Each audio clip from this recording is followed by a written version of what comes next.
Bismillahirrahmanirrahim. Assalamu alaikum. Welcome to Newsroom. I'm your host, Khalid.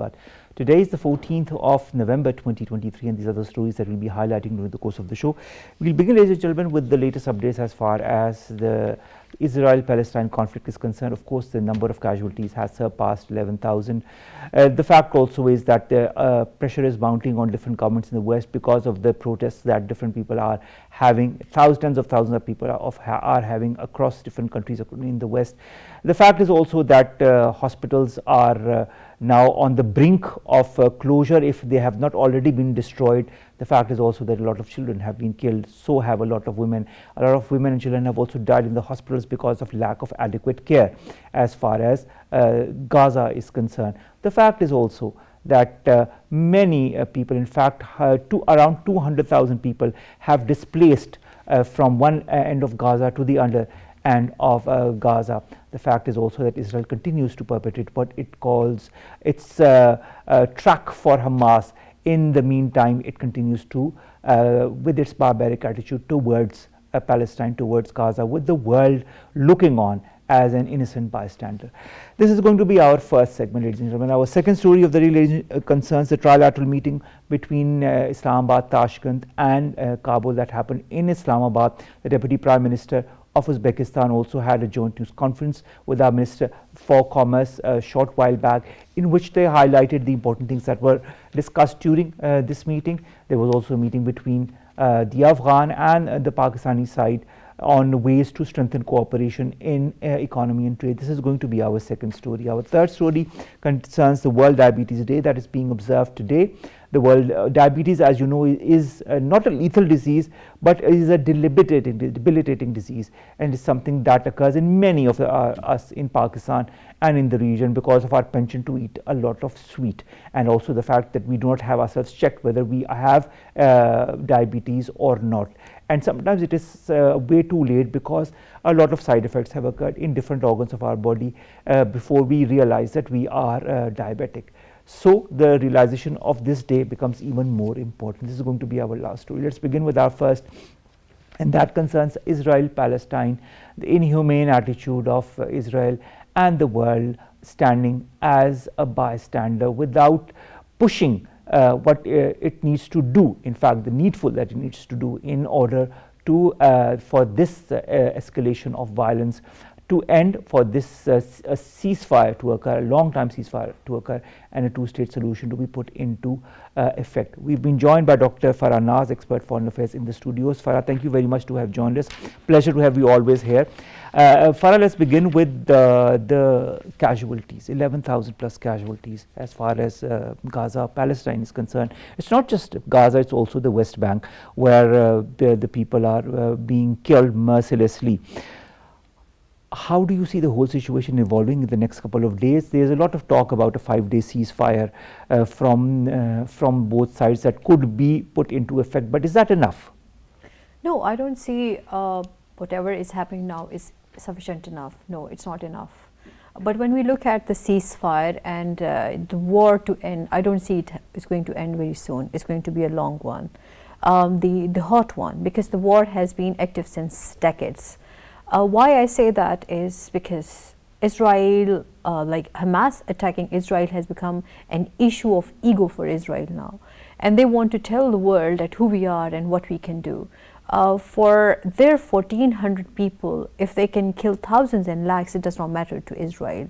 What matters is satisfying their larger objective, that is getting hold of all the territory. In your briefing in the beginning, you mentioned the two-state solution and the ceasefire, and then the loss to humanity as well. So when I look at the two-state solution at first place, is it really a doable solution or not? Based on my research, geographically, it's not possible, because when we look at the strip of Gaza, it's a very thin, and even the lengthwise, it's not that long that it can be made, given an independence kind of status, even if we connect it with the West Bank.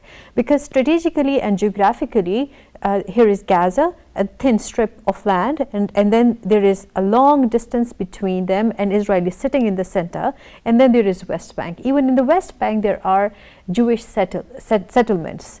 So to connect West Bank to Gaza, geographically, there is a road line and there is a connection, which is a highway fully controlled and adjusted by the Israeli intelligence forces and the armed forces and the police services. So in that context, that makes me believe that if we want to have Gaza and West Bank as one state, it's not going to happen even in the future. Isn't maybe it is a deliberate attempt by Israel to, divide Gaza and the West Bank, and at the end of the day have one small area that they might call the Palestinian side, because the way the people are displacing even from Gaza from one end to the other end, isn't it the ultimate objective of Israel to occupy Gaza as well? Well, I have been looking into this issue from quite some time, and I came to some kind of understanding. This, I'm still in the initial phases, but I have to dig more deeper to understand further that why there is this conflict in Gaza. And with this attack of Israel, like this, obnoxious attack of Israel, the way they are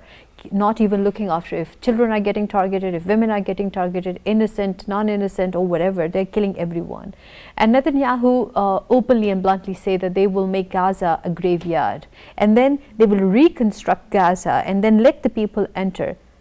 Who will be those people who will enter Gaza at first there? Then secondly, they are also talking about, there's a discussion and controversy about that. Probably the larger objective of Israel is to push the people to leave Gaza and vacate that territory, and then they can reconstruct it, and then they can station people that they like and they trust. So in that context, where will these people go? There's a lot of pressure on Egypt being in the neighborhood, and the pressure is that they should let all these Palestinians living in Gaza to get settled in Sinai. So getting them settled in Sinai, it is opening another controversial debate, whether Egypt will allow them or not, or if they can do it or they cannot do it. These are other debates that we will not get into. We'll focus here on Gaza and what is happening here, on the Israeli stance, on the Palestinian stance and their cause. So recently, if you look at the way America is changing its stance, and President Biden is coming along and saying that, okay, human rights violation and children and blah, blah, blah, there's a lot of things happening. But I think the stance has to be much more louder, it has to be much more stronger, because these are the states who stand for human rights. Today I was learning about the Al-Shifa hospital, where there are infant premature children or very early age children who are not able to get there to stay in the incubation centers. Because they're not the facilities aren't there. Yes, the facilities are not and there. The fuel isn't there to kind of fuel is not there, power is not there, so they are placing all those infant children near warm water so they can survive. How will they survive? If they at first place needs to be somewhere in a specialized kind of system, that is not provided. So the ultimate objective to me is that Israel wants to kill their generations, to just finish them, their women, so they are not able to produce further generations of the Palestinians, and then they can take over the territory, and then they're going to manipulate it the way they want to. So it's a pre-designed way. That's not happening, that Hamas attacked and this is what happened. They were really prepared to deal with it. The United Nations Agency for Palestinian Refugees calls for the potential consequences, talks of the potential consequences if no fuel is allowed in Gaza by tomorrow, that is Wednesday. But isn't this the ultimate objective, that no fuel reaches, no water, the proper supply of water, food does not reach, the consignments that have been sent by so many countries do not reach Gaza as they should, and so the children, the women and the elderly suffer and die. Isn't this the ultimate objective? The ultimate objective is that, as I mentioned, the strip of Gaza, it's a thin land, 350 or something kilometers long, and even the width-wise is not that bigger. So the ultimate objective is that either Egypt open their borders and let them flee to their side, and then they can get settled in the Sinai area, which is a larger objective, so they can do that. How long Egypt will resist to that, how long they will not let them leave the territory, and will Palestinians leave their territory, their place in Gaza? I think these are all questionable. I can see, like before coming to the studio, I was just watching some of the clips that were there on the social media, in which there were some children celebrating the rain and all of that. So they're so used to with all of this. To them, bombs, bullets, all the fires and stuff, it does not matter at all. Killing, torture, even stabbing and all, it does not matter to them, because they are born dead. To me, being in Gaza, being in the West Bank, you are born dead, because you know your fate one day or the other will be that you have to face death. And they are so determined that they want to fight for their Palestinian cause. So it's not the war of the territory and all, it's beyond that. To me, it's more like an ideological war. To me, it's more like a religious war. To me, it's more like the war of ego. So if Israel is it's a war of occupation of land as well, it's a war of politics as well, it's a war on so many different fronts, but it's a war on which clearly many of the countries in the world have taken sides with Israel. Yes, and many Western countries have taken sides with. Yesterday it was in the news that the Irish Parliament, they are really going to pass some bill or some law according to it. They are not accepting, and the Palestinian flags are all over the place in most of the Western countries and the European countries. I could see there was some kind of shipment coming from Australia, and there were like a resistance on the port, so that the shipment, the arms should not reach out to Israel. So everywhere, everyone understands who is at fault, why it is at fault, and why things are happening. Now it's more like, I can't say that Israel will not win or it cannot lose. We have seen in the history many powerful states have lost their wars. We have seen how it happened in the Soviet Union, with the Soviet Union back in time in the World War I, in II, and even the Cold War era. So there are incidents and precedents that have been taken place. We have seen very powerful states when they were in violation of the human rights, what happened to them. We can even take the example of the Holocaust. What happened in the Holocaust? They were very powerful even at that time. And there is, even if we take it to the religious debate, there is every now and then stated in all the holy books that if any group of people who gets involved into some kind of activities, this is what happens to them. So in the world, in the religion, in the ideology, in the beliefs of people, this is how things are, and it happens. So we cannot say that Israel may not lose the war. They will lose the war, but Palestinians, I think they are very determined, they're very resistant, they're very trained in that way to take the pain, to just fight for their cause of protecting their territory. Because as I mentioned, it's not only the war of politics, it's also the war of ideological and religious beliefs as well. But isn't this war of ideology that is also strengthening the Palestinians? It is further. That's why I'm saying that they're more resistant to whatever is happening with them and towards them.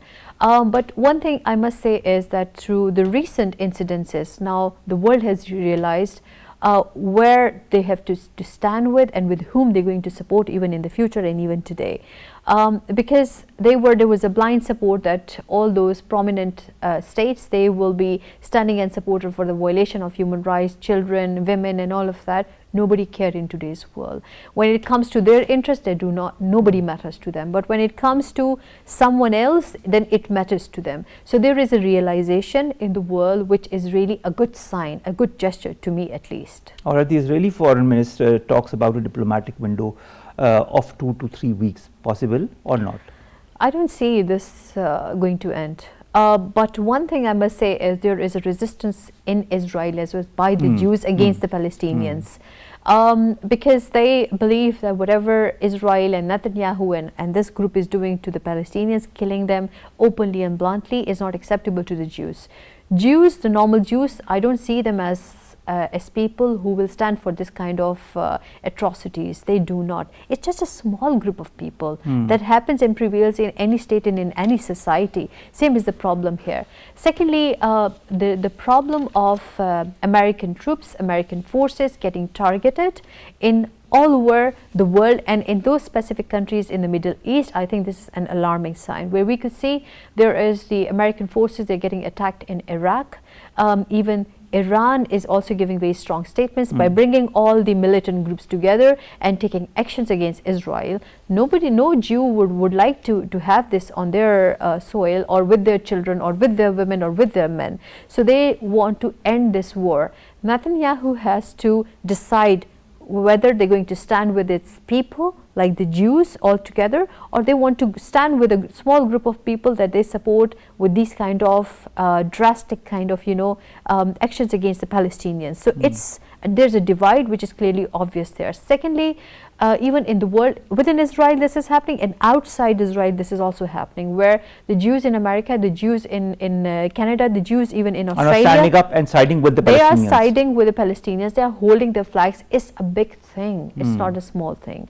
So there is a realization that who is right and who is wrong, and whom we should side with. And I think by now everybody is very openly talking about it, which is in the parliaments, even in their public debates and discussions as well, which is really a plus sign. Now, US Representative Ilhan Omar is going to introduce legislation, apparently this is what the reports are saying, to disapprove of a multi-million-dollar package of bomb equipment for Israel that has been proposed by the Biden administration. Will it pass through?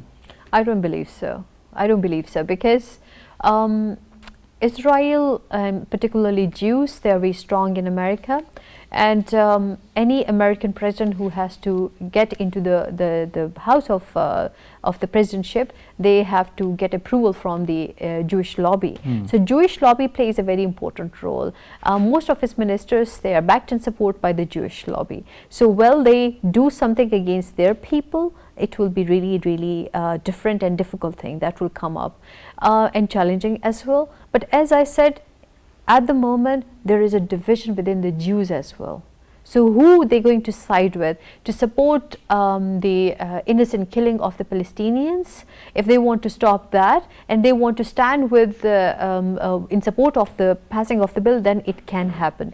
But if overall we look at that, in American politics, Jewish involvement, Jewish manipulation, Jewish lobby, I don't see that happening. All right. Also, Palestinian victims of Israeli attacks in Gaza have lodged a complaint with the International Criminal Court. A lot of buzz is going on the role of the ICC and the important part it could play as far as this conflict is concerned. Now that the complaint has been lodged, do you feel the ICC will jump in the fray? Well, to understand that, we have to see when the UN Secretary General made a statement, and he said that Hamas, whatever Hamas did was not in isolation. It was a reaction to what Israel or Netanyahu is doing to them. So then after that statement, the UN Secretary General was asked to step down.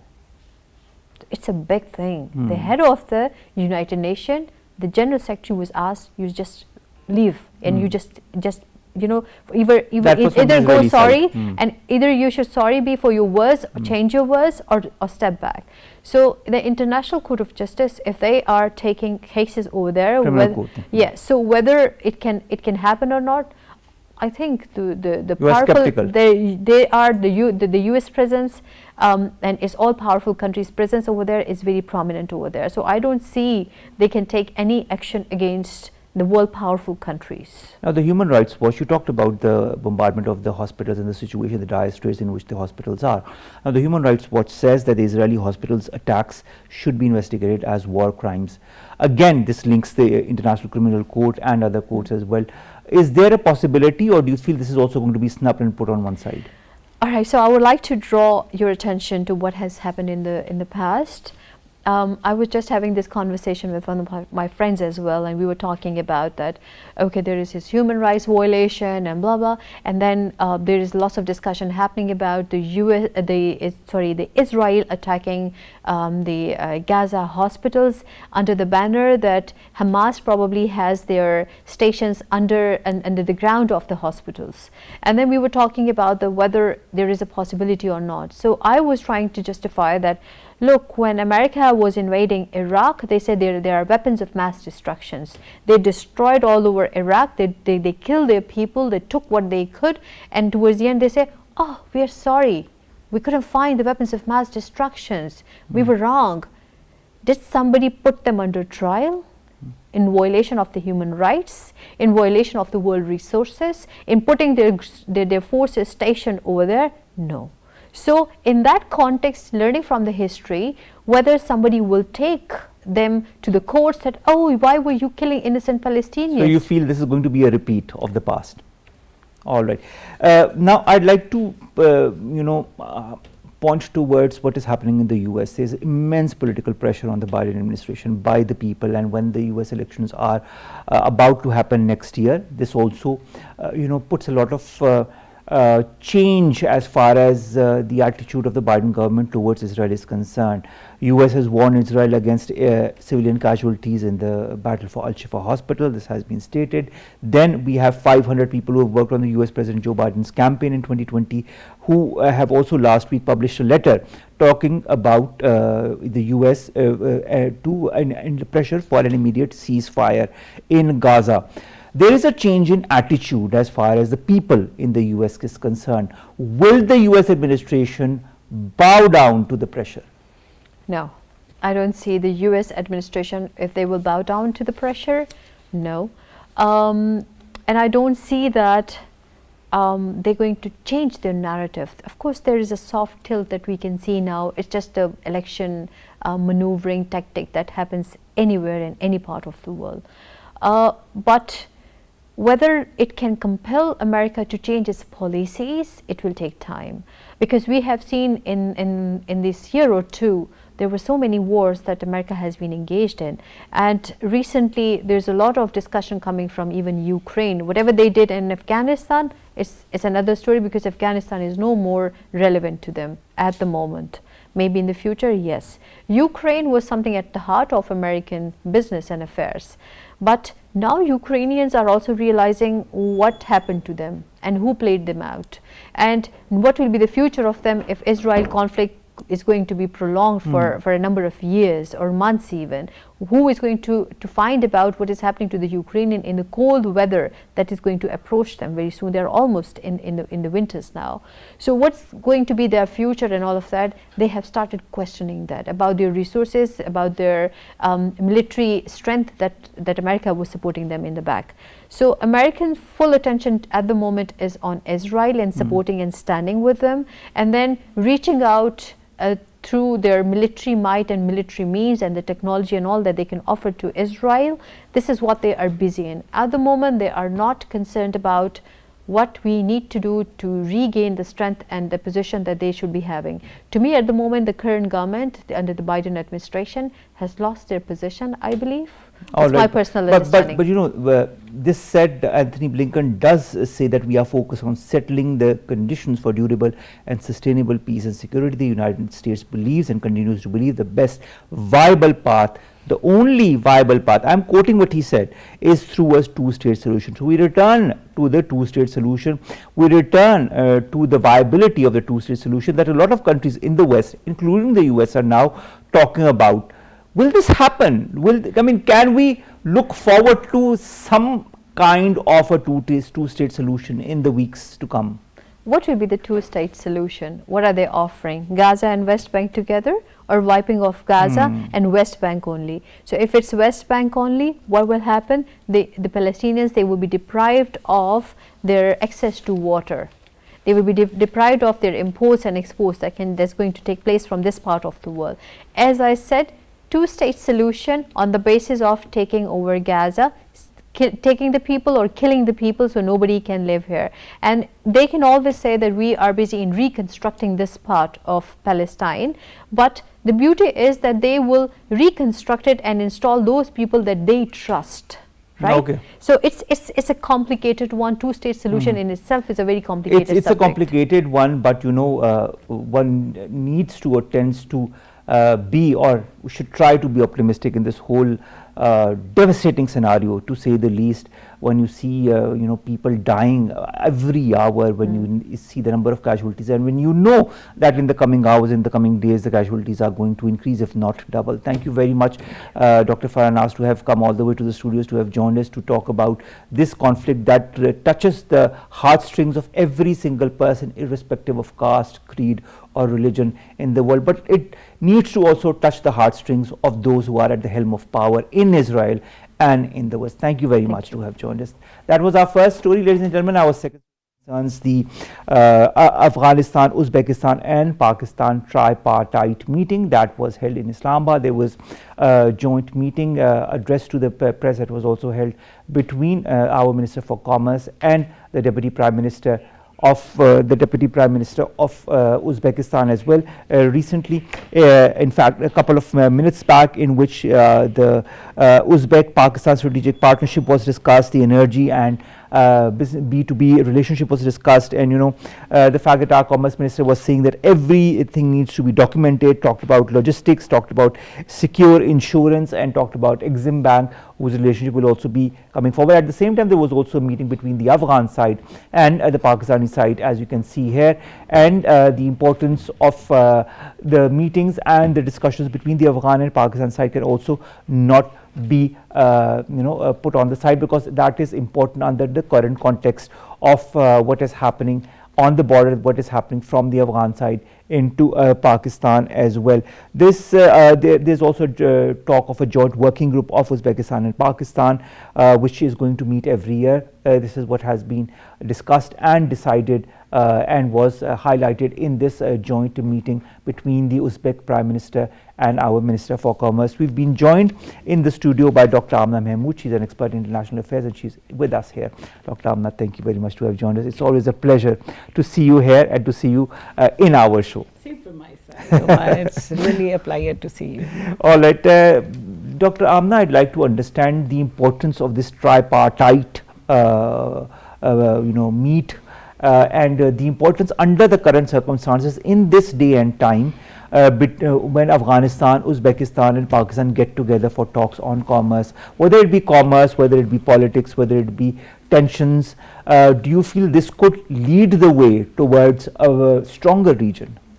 Yeah, Omar, I always say, in your programs that if you start with the economic cooperation, because it is two-way, strategic relations are one-sided. Normally one is patron, the other state is the client.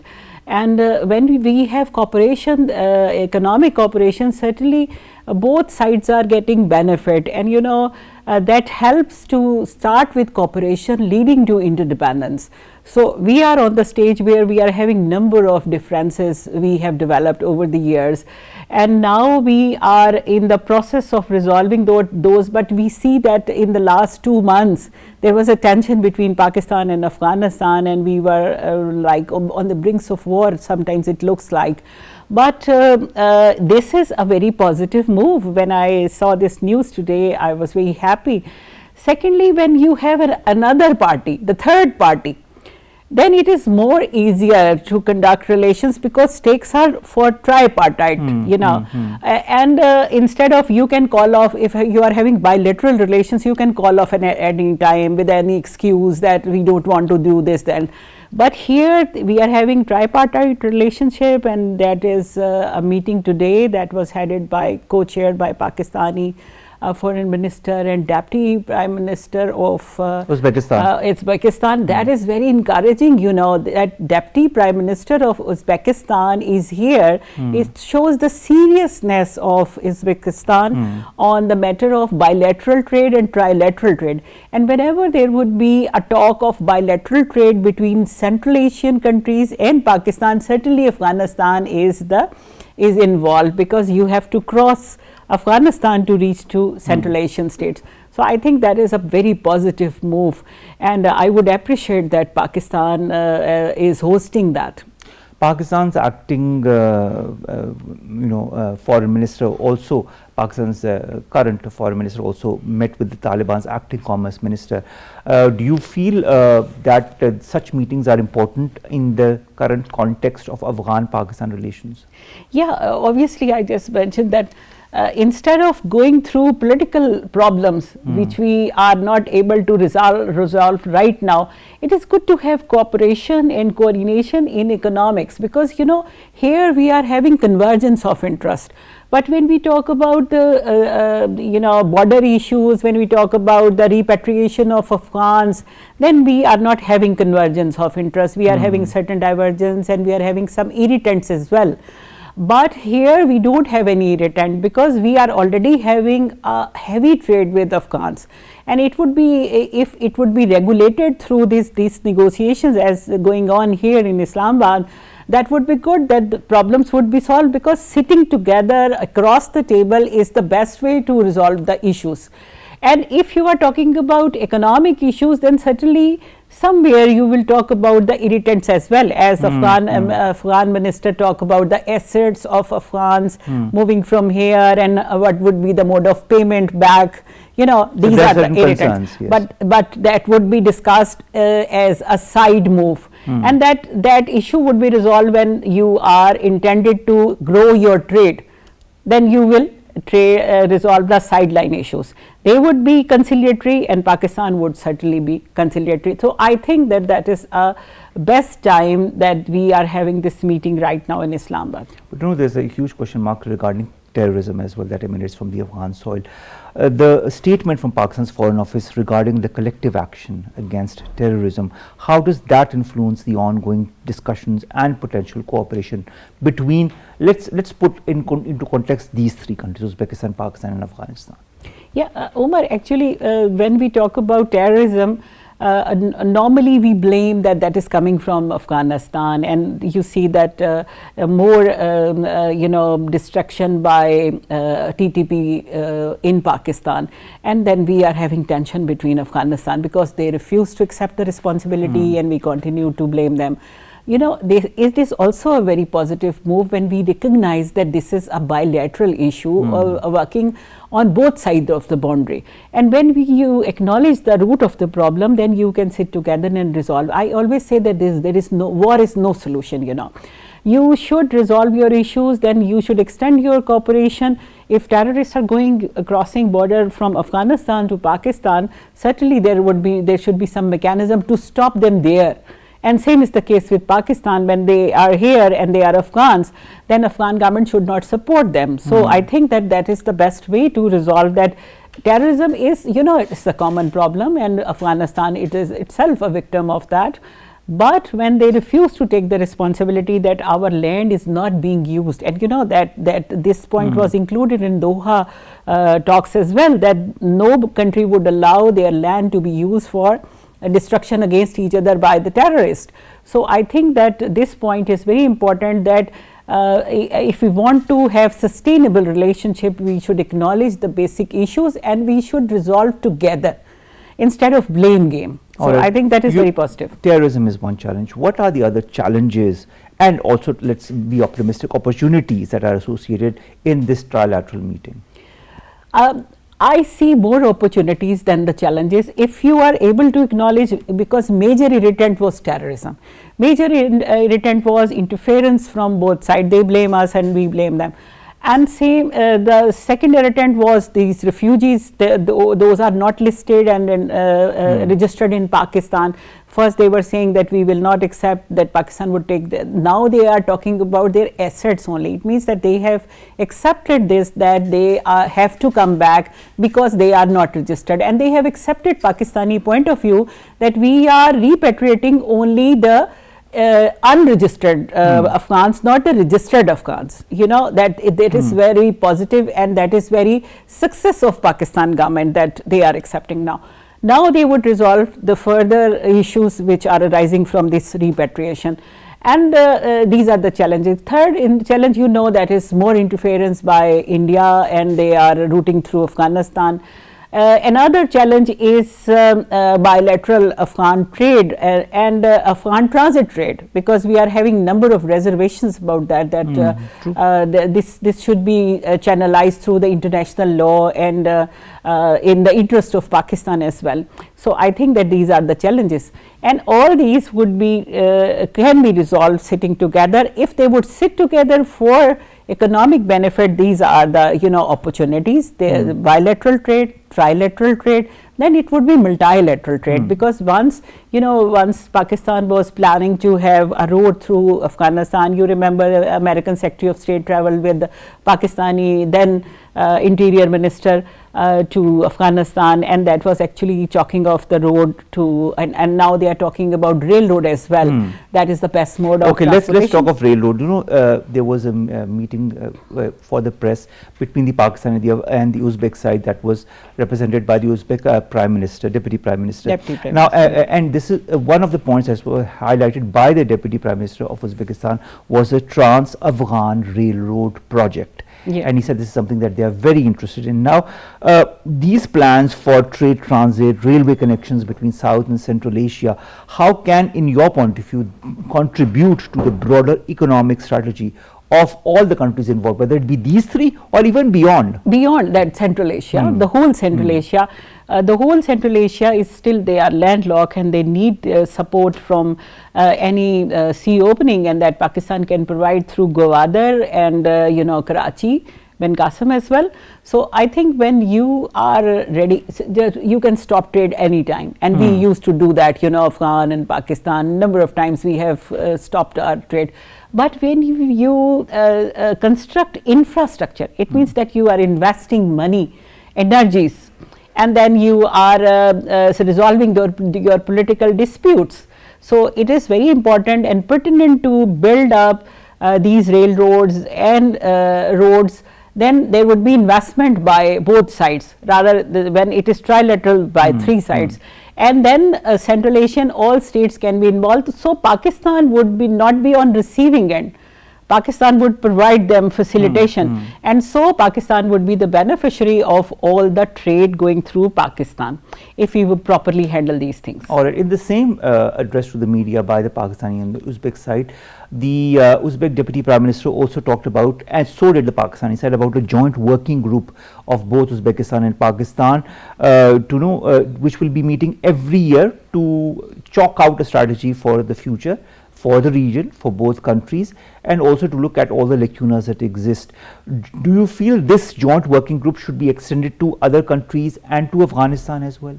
Obviously, I think that joint working groups are more practical and beneficial, because when we talk about government to government relations, they are only for the policy making and facilitation. Actually, the trade is conducted all over the world through the private companies and corporations and corporate sector.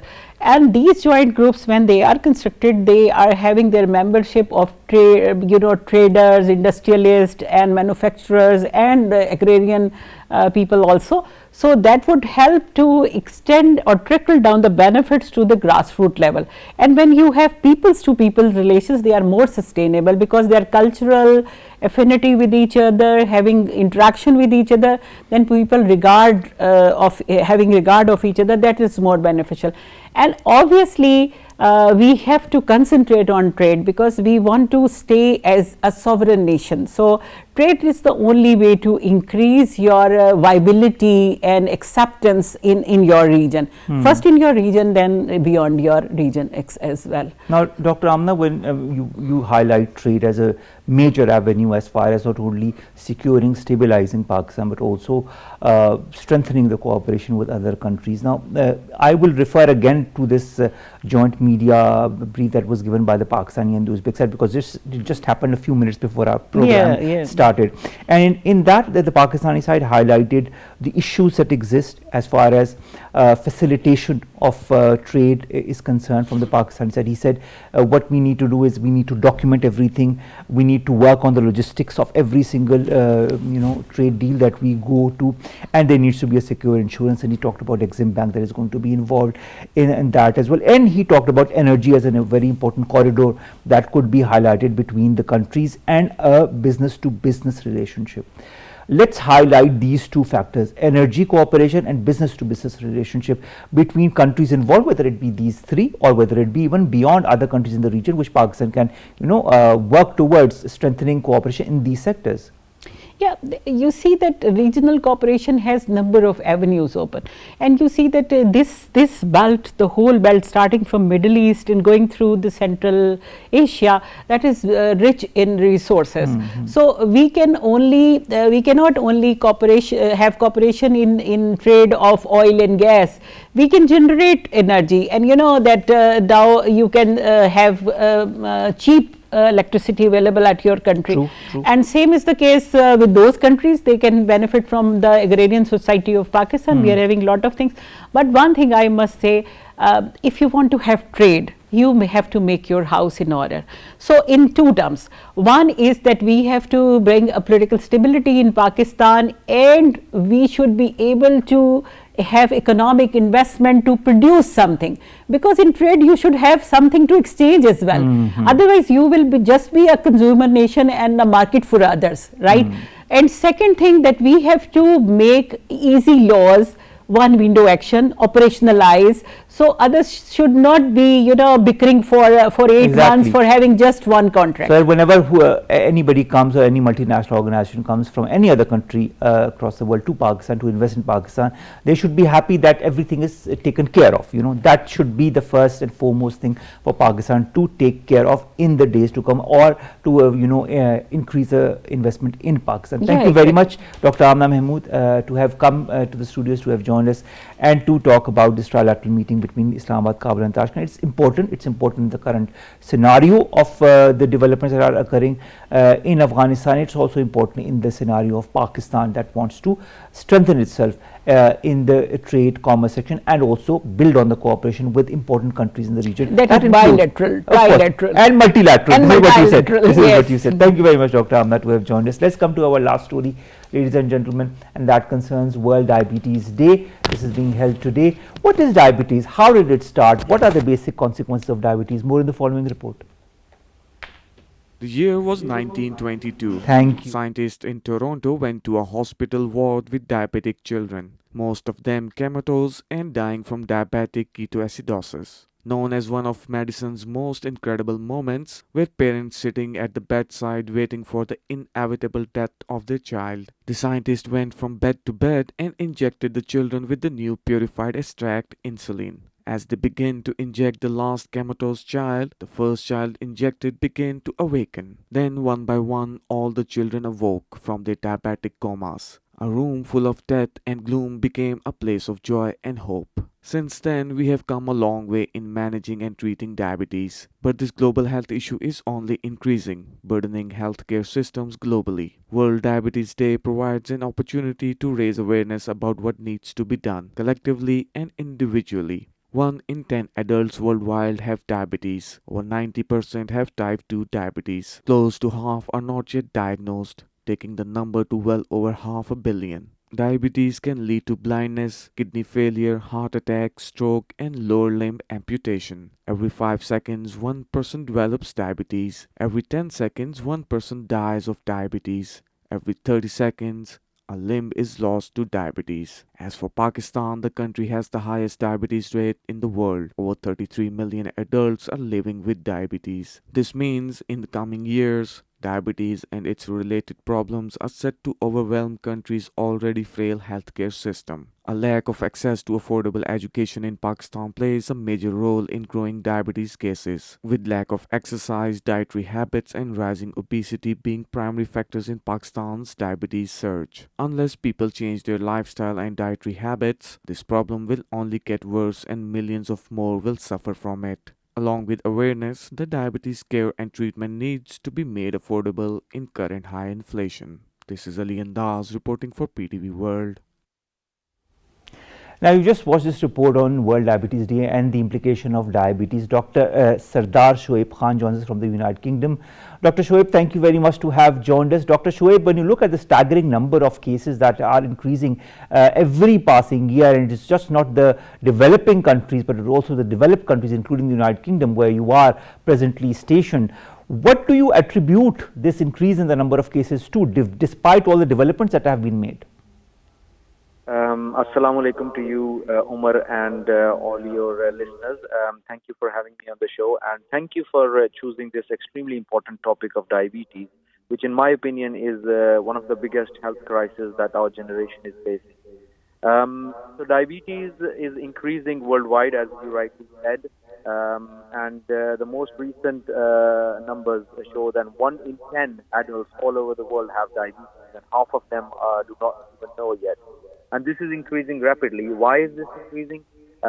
This is basically because of our sedentary lifestyle.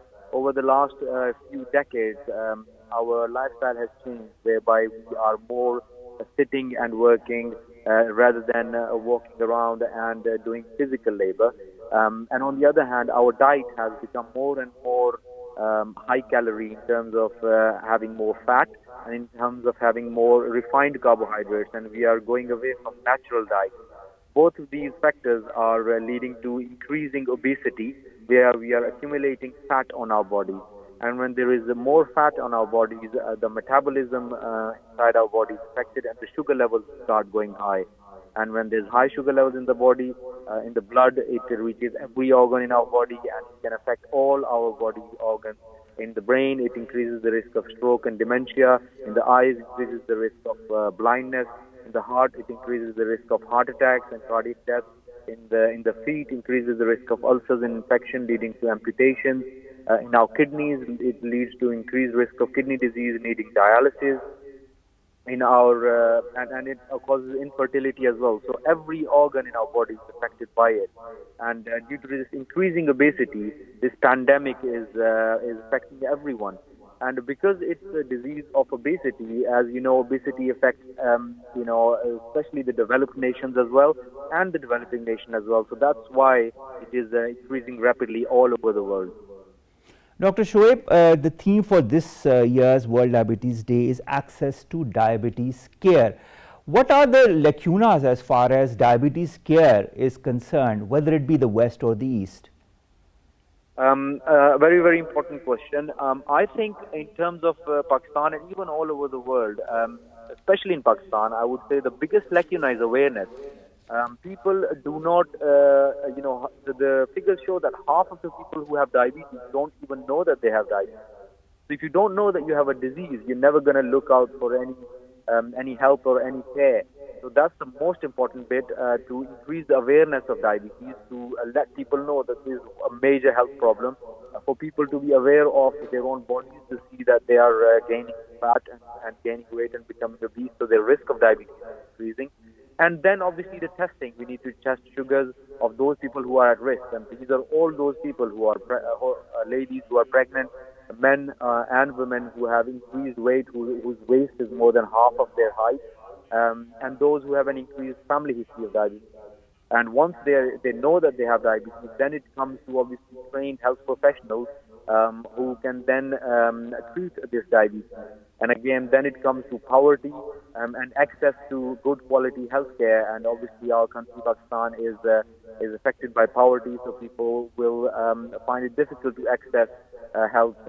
And these are, I think, 2 or 3 major problems that affect the access to healthcare.